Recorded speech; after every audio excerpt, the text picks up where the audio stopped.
Hi guys, welcome back to my channel. నేను మీరేను. పనస్తనాలు తిని గింజలు పాడేస్తూ ఉంటాం కదా, ఇలా పులుసు చేయండి, చాలా టేస్ట్ బాగుంటుంది.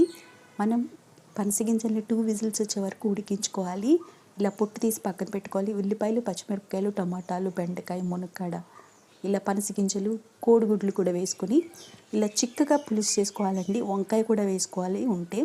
ఇన్ని వెజిటేబుల్స్ వేయాలంటే ఉంటే అవి వేసుకుంటే రుచి బాగుంటుంది. కానీ ఖచ్చితంగా బెండకాయ ఉండేట్టు చూసుకోండి. పనసగింజ సైజులో ఉండేటంత బెల్లాన్ని కూడా వేసుకోవాలి. వెల్లుల్లి మాత్రమే దంచి వేసుకోవాలి. మిరియాల పొడి, జీలకర్ర పొడి, ధనియాల పొడి కూడా వేసుకుంటే పులుసు చాలా చిక్కగా ఉంటుంది. టేస్ట్ కూడా చాలా చాలా బాగుంటుంది. ఫుల్ వీడియో ఏమీ నేను షేర్ చేయట్లేదు. ఈ పనసగింజలతో నేను పన్నీర్ గ్రేవీ లాగా చేస్తాను, ఇగురు చేస్తాను, ఇలా పులుసు కూడా చేస్తాను. చాలా టేస్ట్ బాగుంటుంది. మీకు ఎవరికైనా ఇంట్రెస్ట్ ఉంటే కామెంట్ చేయండి, తప్పకుండా రెసిపీని షేర్ చేస్తాను. మీరు ఎవరైనా కొత్తగా నా ఛానల్ చూస్తున్న వాళ్ళంటే ప్లీజ్ సబ్స్క్రైబ్ చేసుకుని సపోర్ట్